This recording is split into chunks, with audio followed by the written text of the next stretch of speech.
அன்பு நண்பர்களே, அனைவருக்கும் அன்னை சமையல் உமாவின் அன்பான வணக்கங்கள். இன்றைக்கி அன்னை சமையலில் பார்க்க போகிறது முட்டை கீமா.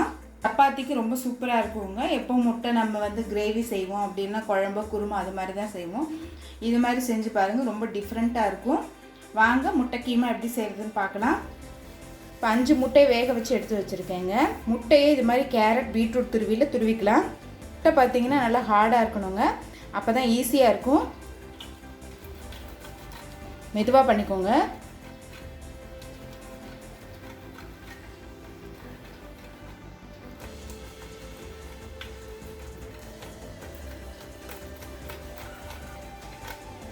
லாஸ்ட்டில் இது மாதிரி இருந்ததுன்னா மேஷ் பண்ணி விட்டுருங்க.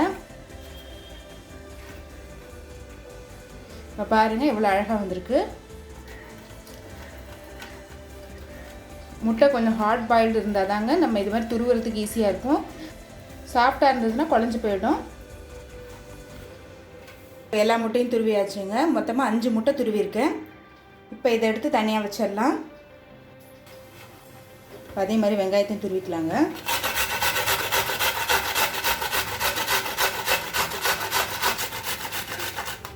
இப்போ 4 வெங்காயத்தை துருவியாச்சுங்க.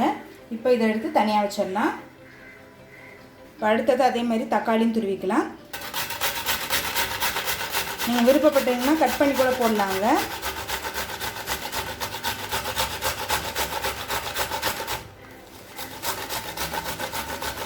தக்காளி ரொம்ப பழமாக இருக்கக்கூடாது, அப்போ கஷ்டமாக இருக்கும் நமக்கு.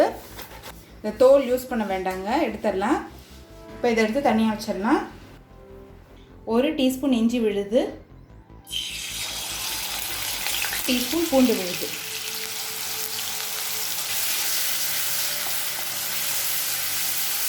அடுத்தது நம்ம துருவி வச்சுருக்க வெங்காயத்தை சேர்த்துக்கலாம்.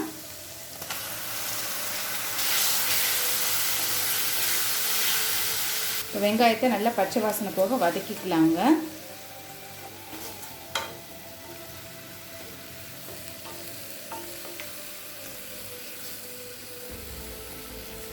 பாருங்கள் வெங்காயம் நல்லா வதங்கிடுச்சு. கலரும் பார்த்திங்கனாலே தெரியும், நல்லா மாறி இருக்கு. அடுத்தது துருவி வச்சுருக்க தக்காளியை சேர்த்துக்கலாம். தேவையான அளவு உப்பு,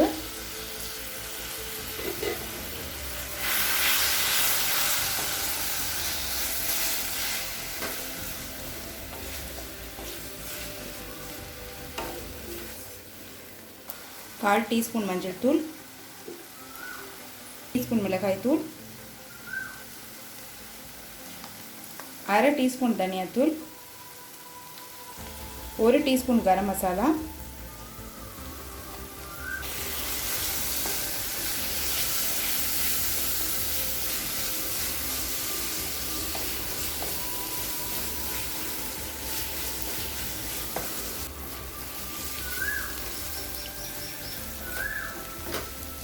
இப்போ மிளகாத்தூள் வாசனை போக 1 நிமிஷம் வரைக்கும் நல்லா வதக்கியாச்சுங்க.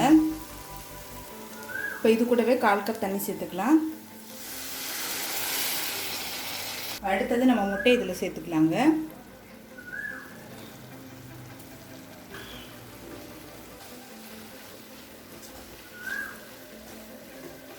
நல்லா மிக்ஸ் பண்ணிக்கலாம்.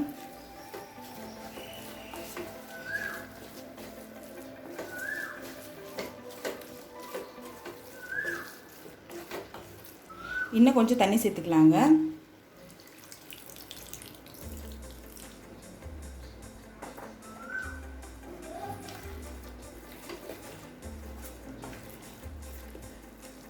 இப்போ மூடி போட்டு ஒரு 5 நிமிஷம் ஸ்லோலே வச்சிடலாம். இப்போ 5 நிமிஷம் கழிச்சு பாருங்கள், நல்லா கிரேவி மாதிரி வந்துருச்சு. இப்போ இறக்க போகிறதுக்கு முன்னாடி கொஞ்சம் பட்டர் சேர்த்துக்கலாம்.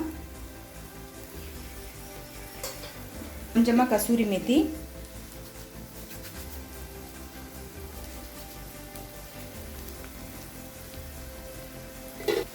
உங்ககிட்ட கசூரி மேத்தி இல்லைன்னா கொத்தமல்லி சேர்த்துக்கோங்க.